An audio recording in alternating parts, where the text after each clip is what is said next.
Welcome to the July 21st, 2020 meeting of the Everett Planning Commission. We'll now call the meeting to order.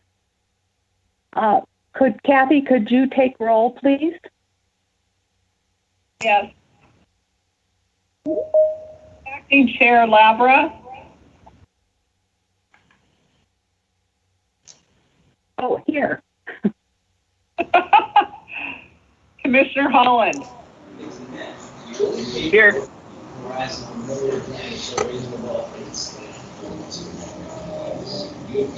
Did you hear me, Kathy? I'm here. Okay, yes, thank you.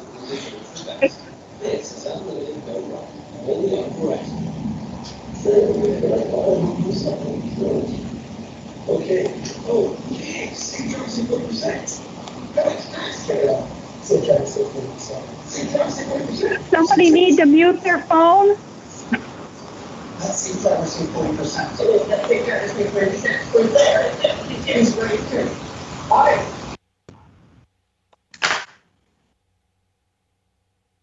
Again, Commissioner Finch. Here. Thank you. Commissioner Zielinski. Here. Thank you. And I think that's it for tonight. Okay. Here are the instructions for participants. The situation we are currently dealing with is constantly changing. As part of the Governor's Safe Start Proclamation, the Planning Commission is conducting our meeting remotely. Unfortunately, we are not able to allow members of the community to gather in person or attend. We want to protect you and your families and recognize the need for social distancing. We encourage you to provide comments or concerns on any matter via email at planning@everettwa.gov. You may also watch the meetings on Comcast Channel 21 or Frontier Channel 29 or online at www.everettwa.gov/Everett Channel Stream. You may also listen in telephonically if you do not have digital access. Please call 425-616-3920, conference ID. I do not believe I have the correct one here. Sorry. I'll get it in a moment. The public is allowed to participate via the same call-in number and conference ID. If you are accessing this meeting via phone, please be aware that there is about a 10-second delay on the broadcast and stream. If you wish to download the presentation materials or wish to comment and need to see the visual in real time, please visit everettwa.gov/planning commission. I would like to remind anyone participating to please mute your microphone until called upon. When it is time for public input, you may unmute and your name or the last four digits of your phone number will be called on it if it's your turn. *6 toggles the mute function on and off on your phone. Please make sure that you state your name and address as introduction. Once finished, please mute yourself again. Thank you for participating, for your patience and understanding. We know that these are challenging times and appreciate your willingness to participate as we work to be transparent, to continue to reach out to our community and keep everyone informed. I'm sorry, this script did not have the correct meeting number. Do you think we need to broadcast that? Christine, that is the correct one. The public meeting number is different from the conference ID for plan. I'm sorry. So that conference ID number is 247-611-316 and then pound. Okay, I believe we're ready for reports of members. if anyone has a report.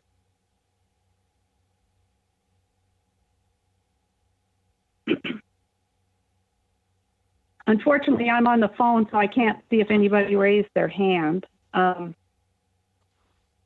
we go on to staff comments?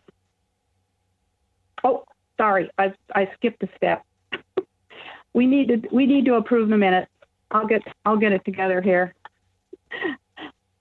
Has everyone read the minutes, and does anyone have any additions, changes, or a motion to approve? This is Michael Finch. I move to approve. This is Michael Zielinski, and I would second that motion.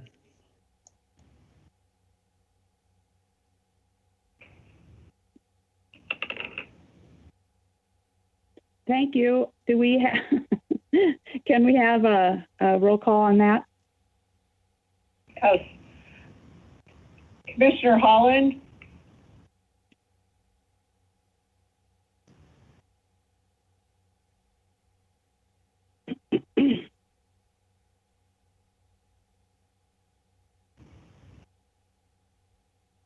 Commissioner Holland, you're muted.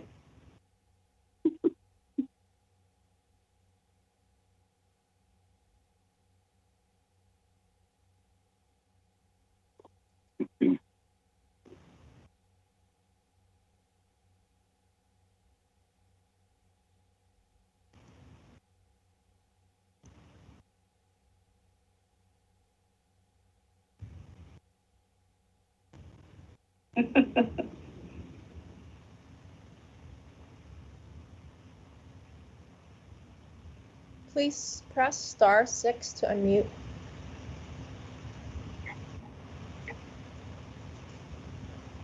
Chris is using another app. Chris, you should be unmuted right now. Yeah, if you can just keep me unmuted, I'm muting my phone. That would be helpful. Thank you. Yes. Thank you. Commissioner Finch? Yes. Thank you. Commissioner Zielinski? Yes. Acting Chair Lapa? Yes.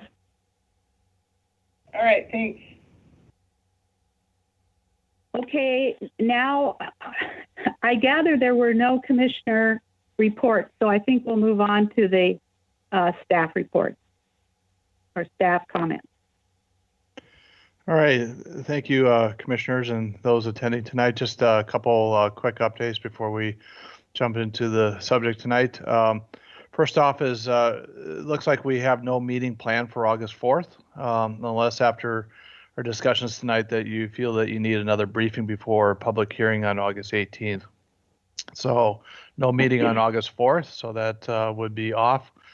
And then when we published the schedule for Rethink zoning, we had set a meeting date of September 8th, and that was partly my mistake of thinking that was a regular planning commission day, but it's actually, that ends up being the second Tuesday of the month, and so that would be a special meeting.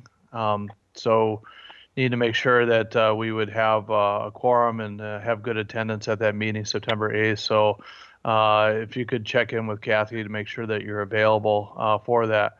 Kind of do want to do September 8th because it'll allow 3 weeks between the public hearing and then potential action, and that would allow staff to go through public comments and any commission questions and direction that you have and prepare a recommendation for your consideration on September 8th. So if you could look at your calendars and confirm with Kathy that that's available. Other than that, that's all I have for an update. At this time, I think we could move on to item number 1 then. Quick question for David. This is Michael Finch. I've got the Planning Commission scheduler up in front of me, and I see a 2020 docket item for August 4th. Is that still happening?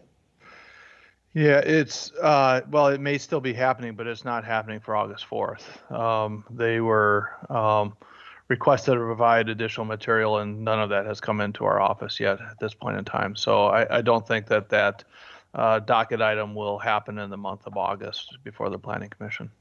Okay, great. Thank you.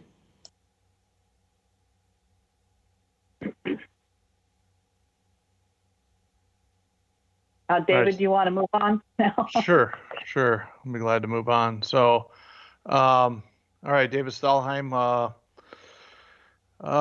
staff here. So actually, so I'm gonna share my screen, and actually, before I do that, let me back away from that. I'll go ahead and start this. So with Rethink Zoning, we're going to cover a couple subjects tonight, kind of getting kind of the final briefing that I had planned for you before going to public hearing on August 18th. So what we're going to cover is the documents delivered, and hopefully all of you got a nice little 3-ring binder in the mail for you. And so that had all the plan amendments and code amendments, including the table of contents. What I did not get to you in printed copy before the meeting was a summary document. And so you have not, did not get that until I emailed that out to you, and it's available on the website. So that's a kind of an executive summary and highlights of really what identified as being the changes of note that we want the commission, the council, and the public to be aware of as to changes as they start navigating their way through the plan and code amendments. I want to talk real quickly about the public comment tracker, and then at the end of the meeting, after public comments, looking at action request of the Planning Commission to call for a public hearing on Rethink Zoning. So the plan amendments, there's 2 chapters that were delivered to you, or amendments to 2 chapters. The first chapter 1 is introduction. And really the only thing that does is it removes the criteria for amendment of the comprehensive plan and the comprehensive plan land use map. And that all goes to the code provisions in Title 15. We've been challenged with trying to find different procedures and criteria, and when you have to jump between the comprehensive plan and the code where the criteria is, that's a challenge that we don't need to have. And so we've taken it out of Chapter 1 in the introduction, and it is now found in the amendments for Title 15. I'm going to talk a little bit more detail about the Chapter 2 land use element amendments. We've briefed the commission on the map amendments, I think going back to either January or February of this year. We did originally have 29 areas of amendment. When we talked about this at the last meeting, we took 2 of them off the table for consideration, but there's 27 different map amendments going from anything from multifamily to single family, or multifamily to commercial, and that document and all those reports are available on our website. And as you can see in the date, we did brief you back in January on that with just those 2 changes. Another is Table 9 to amend that, and that's a zoning equivalent table. And we'll talk about that in a second. Then the zone designation criteria, and then finally street designations. All right, so with that, all right. So Table 9 in the land use element is what we call kind of the equivalent zoning table. And when we went and amended the comprehensive plan last year, and reduced the number of land use designations down to 6 designations, we had a new table that had basically the zoning equivalent for those land use designations. And with the consolidation of the zones, now we have to amend that again. And so we've identified the residential single family zones, and we've talked about this, where basically we're not doing any changes. We have merged the R1A and the R2A together, adding neighborhood business and park to it, residential multifamily, 2 multifamily zones, neighborhood business and park, Metro Center, basically renaming some of the zones, and then having the UR3, UR4, neighborhood business and park. Commercial mixed use, there's 4 zones, neighborhood business, mixed urban, and park. Industrial, 3 zones, LI1, LI2, and heavy industry. Then local resource lands.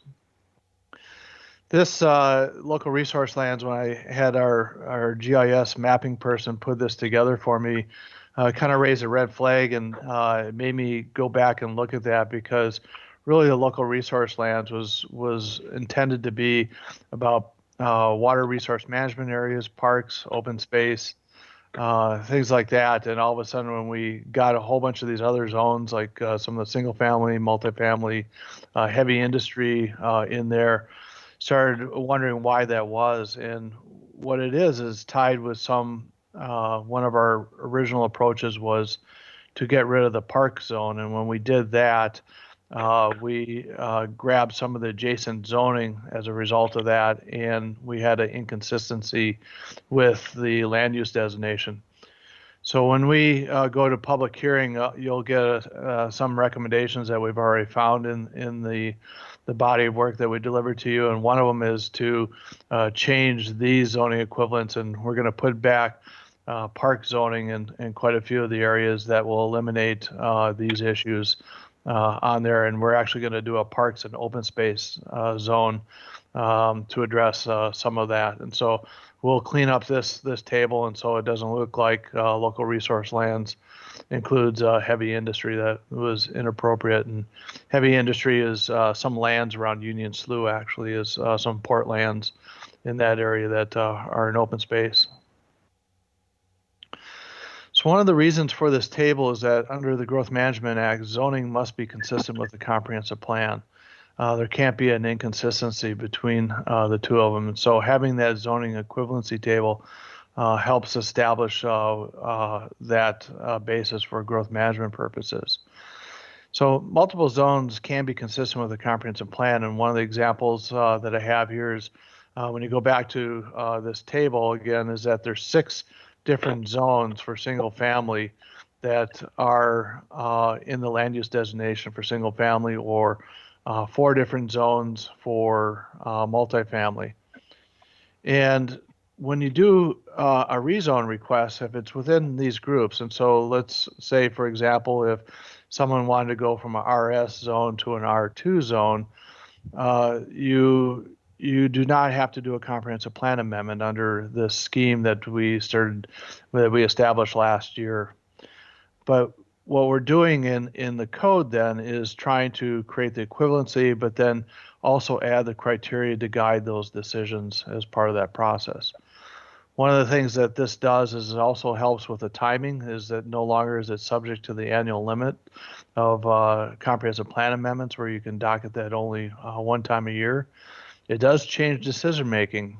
So if a comprehensive plan amendment is not required, then the decision could go to the hearing examiner with a public hearing and recommendation to the city council, who would also have to hold their own public hearing and make a decision. One other thing that we put in that zoning equivalency table that you might have noticed is that neighborhood business is equivalent in all the plan designations. And for commissioners that kind of recall when we talked about neighborhood business zones, you kind of you may remember that we have a lot of grandfathered neighborhood businesses that are in residential zones throughout the city, and there was an interest of the Planning Commission to make sure that those zones could get established if those people wanted to have zoning or neighborhood business in place rather than be a non-conforming use. And so we've added neighborhood business in all these equivalents, and so basically someone could come in and have a rezone application in that neighborhood, go through the public hearing process, but not have to wait a 1.5 to 2 years to amend the comprehensive plan to make that final determination on that. And so that's one of the strategies that we had to encourage more of the neighborhood businesses within the code. Finally, we added also criteria to guide these decisions, because without the zone designation criteria, we don't have any framework to help guide those decisions. And so when there's not a comprehensive plan amendment and it's just a rezone, now in Chapter 2, there's criteria to help guide those decisions. In the package of code amendments that we sent to you, we touch on 6 different titles of the Everett Municipal Code. There's in Title 2, Historical Commission. Basically, what we've done is taken out the development standards that happen to be in a separate title of code, and we brought those into Title 19 into the Unified Development Code. And so Title 2 amendments, the Historical Commission is just about the appointment and the purview of the Historical Commission. We've been working with our Public Works counterparts and city engineers to do some amendments to Title 13. This is a development code. It technically probably doesn't have to go through the Planning Commission, but it's really woven together with our work, and so we decided that we do want to bring that forward as part of the package with the Planning Commission. Title 15 are all the local project review procedures. Title 18 right now is land division, and everything about the land division chapter or title would be repealed in this amendment, and all of that would go to Title 19, which is the Unified Development Code. And finally, Title 20, Environmental Policy, our State Environmental Policy Act. Procedures move out of Title 20 and they go into Title 19 with some changes in categorical exemptions from the State Environmental Policy Act. So with the code amendments, and we talked about this at the last meeting, that not all chapters have had briefings, and so we have not gone through all of them. We've identified the ones that we think are more substantive. If the commission disagrees and we need to have additional briefings, that's that next meeting in August. If we need to, we can have those briefings. Alternatively, we've prepared chapter summaries for all the chapters. Still kind of working through some minor updates and formatting of those. Updated them through chapter 6 today. We'll be getting through the list and plan on getting through them by the end of this month, and so all those chapter summaries will be updated. But in the last couple meetings, we made a few adjustments based on Planning Commission input, and as a result of that, I want to make sure that those summaries reflect that, so that both the commission sees the changes and the public sees the changes that have happened since we first published the summaries. In the package, I want to call out that, with this is a significant rewrite, and the way to do the rewrite so that people can actually hopefully read the material is to repeal most of the chapters and then replace them. And so at the end of your table of contents, you'll see the list of 51 different chapters of the Everett Municipal Code, which would be proposed for repeal. In its place, we would have 31 chapters coming back, and so a net loss of 20 chapters of Everett Municipal Code. And there's 5 chapters being amended as part of the proposal, and there's 2 chapters that remain unchanged out of the whole zoning code. So the 2 chapters that we're not touching at all include critical areas, and there's a short chapter on the annual report, which is a report that the planning director sends to the city council every year. So for public comments, comments are available online. They are up to date as of this morning. If you go to everettwa.gov/rethink, and you click on the Get Involved tab and you scroll down to the public comment tracker, you'll see all the comments that we have gotten in, and every one of those are hyperlinked to the comment, and so it'll open up an Adobe PDF file so you're able to see those comments.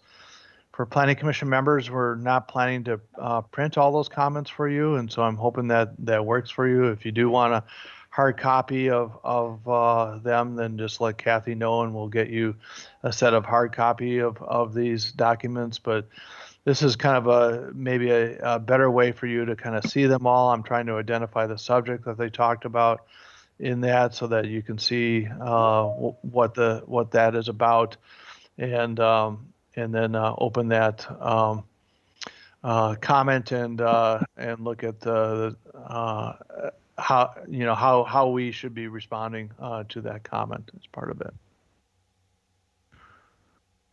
So next steps, as I mentioned earlier, the chapter summaries will be updated by July 31st. We are doing State Environmental Policy Act review on this, and it'll be completed before the public hearing on August 18th.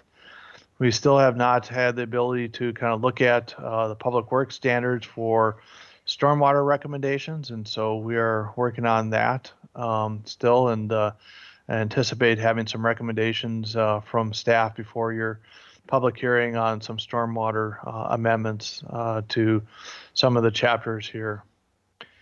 And finally, after public comments tonight, action would be requested, motion to hold a public hearing on August 18th regarding the plan and code amendments for Rethink zoning. I'm going to back out of that, but I'm going to go to some notes that I have here because I do want to, I have not updated the commission on, I think in the last couple of meetings we've had some commissioner input on different topics, and haven't called that out in the memo that I sent to you or yet in the summaries, but I will. But going back through the minutes, I just want to make sure that you're aware that when you look through the definitions chapter, for example, we had some discussion about the definition of clinic, and so we have amended the definition of clinic, and we've changed the use table, and so we made a broader definition of clinic, but basically tried to implement the ground floor restrictions in the use table rather than trying to make that convoluted definition that we have for clinic and office. And so take a look at both the definition of clinic and office. Also in Chapter 8, we had definitions of duplex and townhouse, and we didn't have that in Chapter 4, and so we brought those back into Chapter 4 so that people can find that there.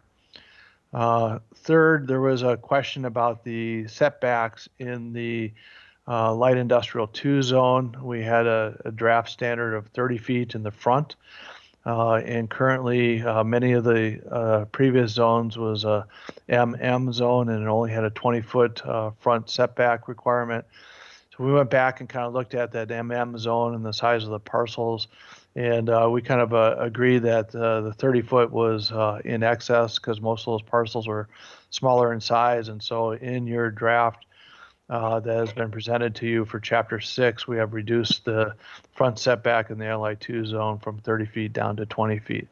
I think those are the changes that that I recall right now that we did based on commissioners' questions and feedback at the last meeting. So with that, I'd be glad to answer any questions that people may have. David, this is Christine, Commissioner Lavra. Can you see whether someone has their hand up or have some way of knowing if someone wants to speak? Yeah, I can see commissioners. Yeah, I can see that. So yeah, if any commissioners have need to be recognized, and let me know and I'll help the chair.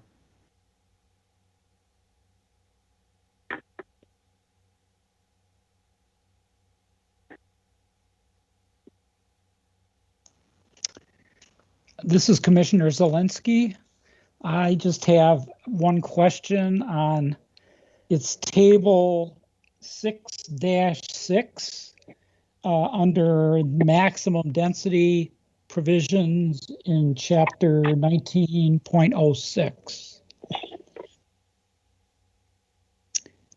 And the question has to do with the top row there, which is labeled minimum number of residential units. And in the R3 zone, it's given as 2, and in the R4 is 3. And my question just is, what do those mean? Are those number of units per parcel? Is that what that is intended to be? I'm used to seeing density expressed as units per acre. Yeah, when we did Metro Everett, we instituted the minimum number of units at 3 units in the urban residential zone, and that was intended as we didn't want people to be underbuilding in those areas, and so it is as part of a development. So by parcel, that there has to be 3 units. We've seen some situations. Let's say that it's currently a duplex. So to get to 3 units, they could add just one more unit on that parcel. So any combination to get to the 3 units, but we're trying to make sure that the multifamily zones are not underbuilt. And so establishing either minimum heights in some of the areas that we have and minimum number of units is our attempt to help make sure that people don't underbuild. Just to follow up on that, I guess the assumption is that there are no parcels that are over an acre around that where you could have a 3 units per acre or a 2 units per acre as a minimum. That's a fairly low density for higher density residential. Yeah, because this is all the multifamily zones. I don't think there's anything in that situation. There could be, but again, we would see the development that they would have to do 3 units and a single unit building would not be allowed in that situation. So we would be looking, let's say it's all vacant, they would have to create 3 units in some fashion there.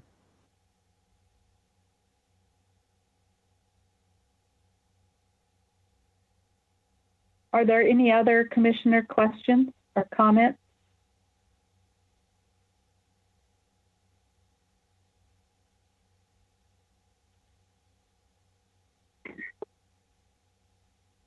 David, this is Commissioner Lavra. I did look at the definitions. I thought they were a lot clearer for clinic and office. And while I was there, I noticed that there's 2 definitions under government that are almost exactly the same. One of them just government and one of them government administrative office or something like that. Actually, I have it right here. And I did wonder if that was on purpose or if it was just accidental duplication. That's on page 17 of the chapter 19.04.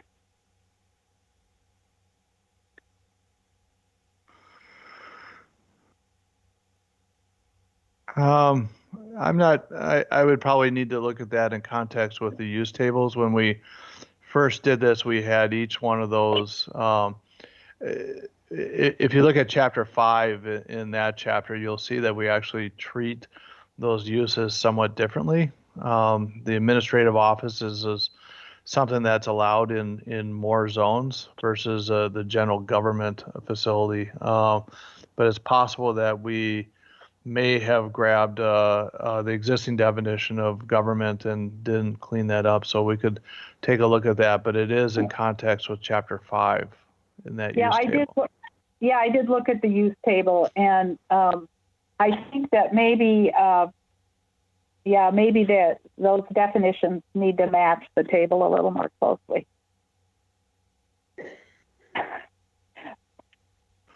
Yeah, I'm just open chapter 5, and yeah, we can look at that and try to clean that up. Yep.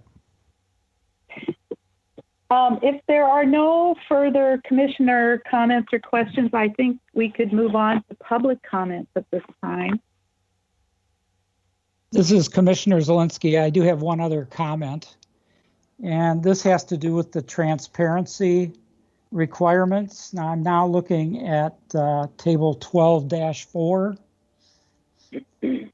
and when I noticed the 90% transparency requirement for TOD, that struck me as being kind of excessive. I'm not sure that it merits more than what we have for a pedestrian street, which is 60%. So I'm just wondering, David, if you have some reason for that very high standard that we're looking for.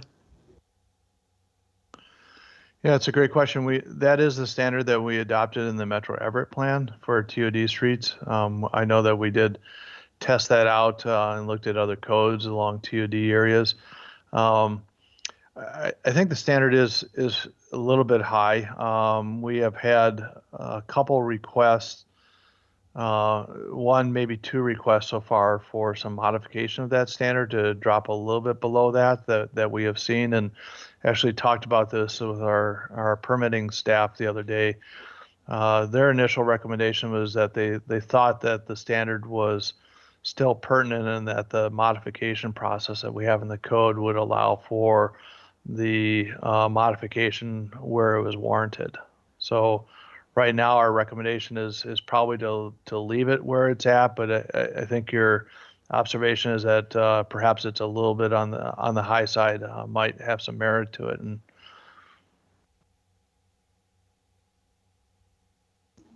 Okay, thank you, David. you're welcome. Hi, this is Commissioner Holland. Just to follow up on that, David, is that, that deviation process, does that allow other things to occur? So like in design review and things like that, so it's kind of a give and take where everybody wins?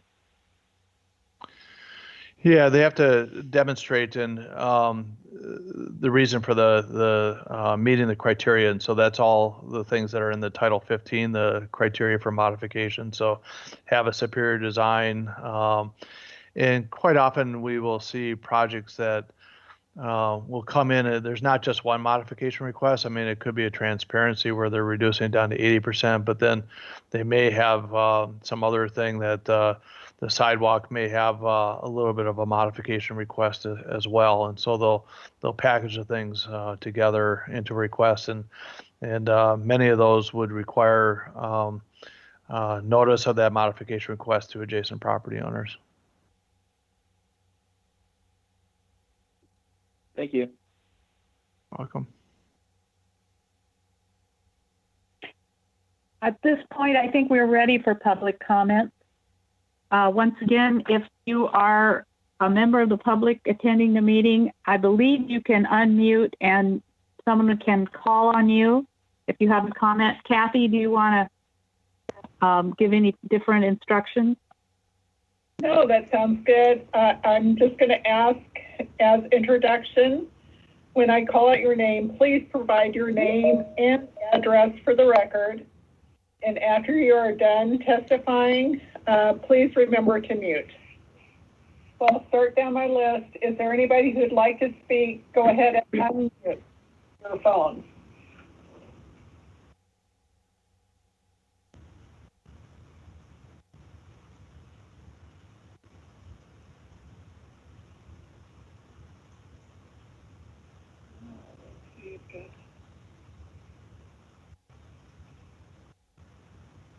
Okay, we have guest JSH. Yes. This is Jean Setti. Name and address for the record, please. Sure, Jean Setti Hewitt, 3324 Grand Avenue, in the Norton Grand overlay. First of all, I'd like to thank Dave Stalheim for the meeting that he did for us on July 8th. Neighbors who attended got answers that they needed, and David and his staff have been really quick in responding to any additional questions that we have. So thanks again. It was illuminating that during that meeting, David had some issues navigating the website without his shortcuts. So he kind of felt the pain that we had when we were trying to go through the code ourselves. I'd like to bring up the rezone issue of Norton Grand because this was again addressed in that meeting, and many neighbors are still not satisfied with the reasons why it was withdrawn.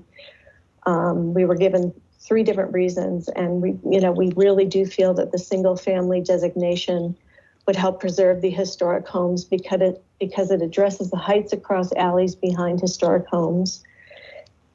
It would also give us some setbacks and limiting lot coverage, and it would also address density and parking.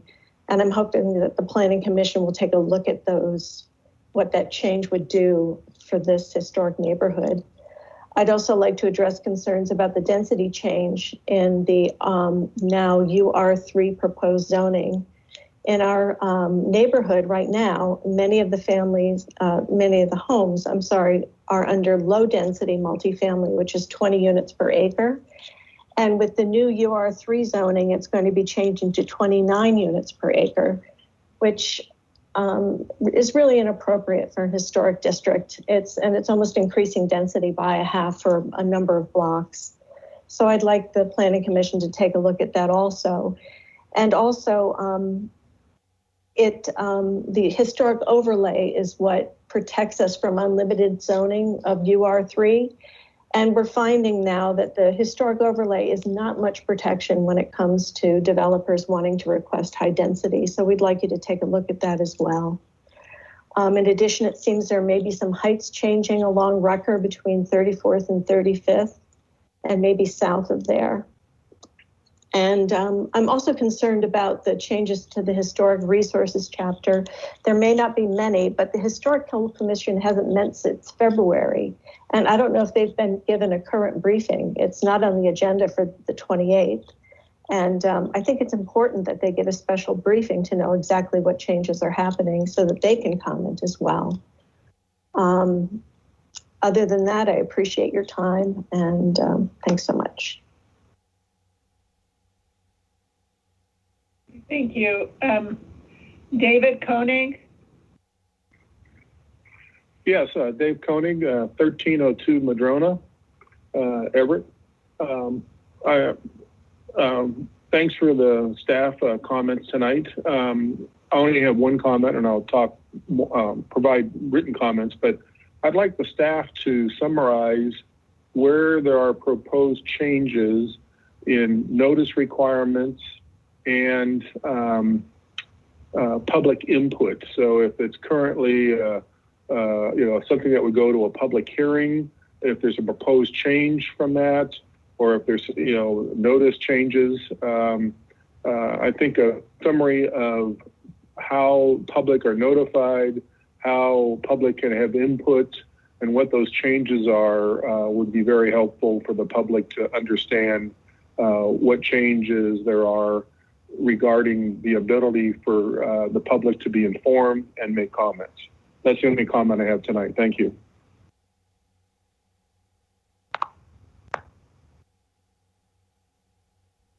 And I don't have any others that have unmuted.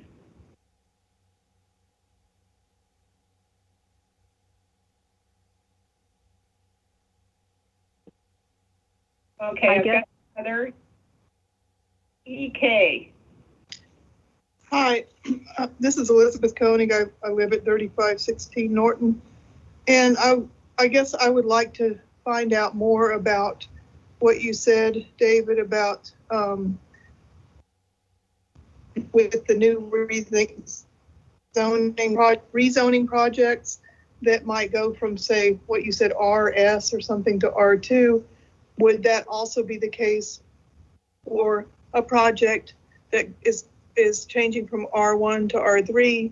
And if so, would that project now be able to be decided by a hearing examiner instead of going through the city council? And I apologize because I don't know much about this if I'm saying it all wrong. And would that be a reason for a developer to delay until this Rethink zoning is approved? And I know this is not a time to answer these questions, but those are some concerns. Thank you.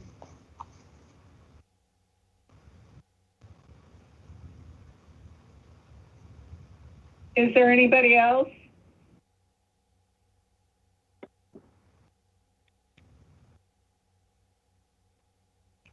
Ken Rice?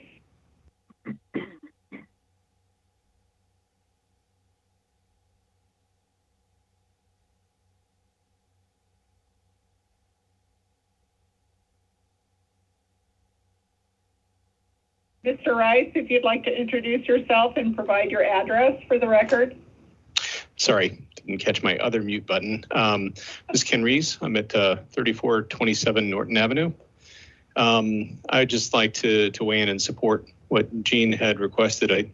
I'd like to see basically the northern half of the Norton Grand Historic Overlay changed back to R2 as it was sometime during the spring when Rethink zoning was still looking at single family zoning.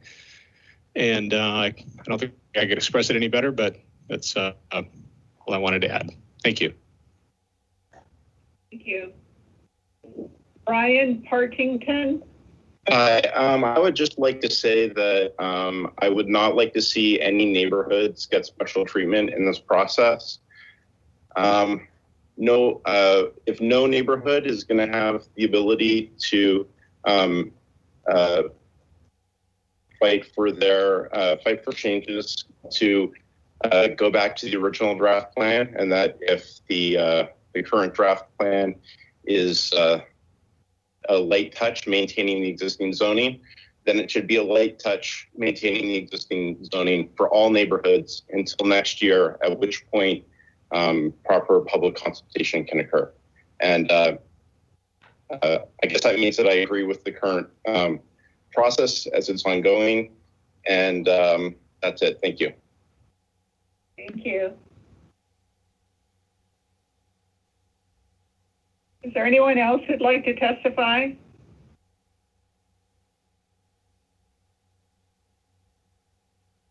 Extension 2284. Hi, this is Mary Rollins at 1626 46th Street Southeast in Everett. I would like to echo what Brian said. I think that when folks are housed, when folks have property that means something to them, when folks have gainful employment, they often have a louder voice at the table in discussions like this.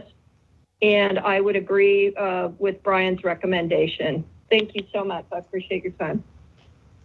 Thank you. Anyone else?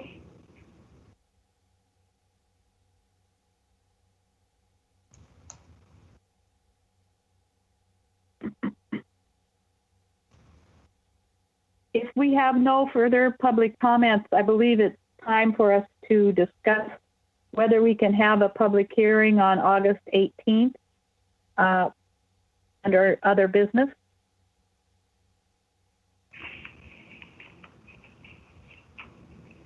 David, do you want to address that? Yeah, I think that from staff's perspective, we're ready to go to public hearing. As mentioned, that we've identified some issues, and I'm sure there will be some additional things that'll come up perhaps in input that we get over the next week or two that will result in us writing a package of some amendments to what has been delivered. But for now, I think from staff's perspective, we're ready to go to public hearing. Do any commissioners have comments or questions? Go ahead. Yeah, hi, David. Commissioner Holland here.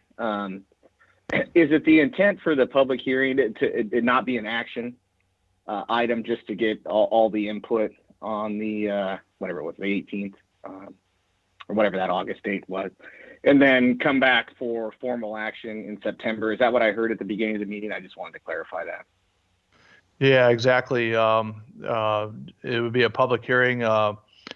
Right now we have 4 weeks before that would happen, the public hearing, and we would provide some recommendations in a draft resolution for you, but not to take action on the 18th. And then we would have 3 weeks after that, and so we'd hear the input. We'll be able to put together a summary of our responses to that input for your consideration on September 8th.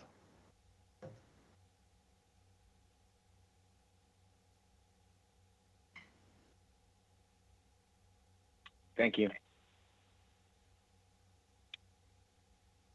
If there are no further questions, does the commission want to move to hold the hearing on August 18th? Hi, this is Commissioner Holland. I would move to hold the public hearing for Rethink zoning on August 18th. This is Commissioner Beck. I second that.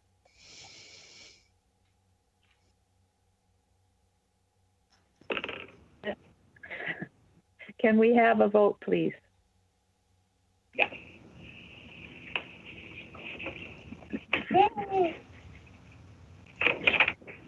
Okay. Commissioner Holland. Yes. Commissioner Beck. Yes. Commissioner Finch. Yes. Commissioner Zielinski. Yes. Acting Chair Lavra.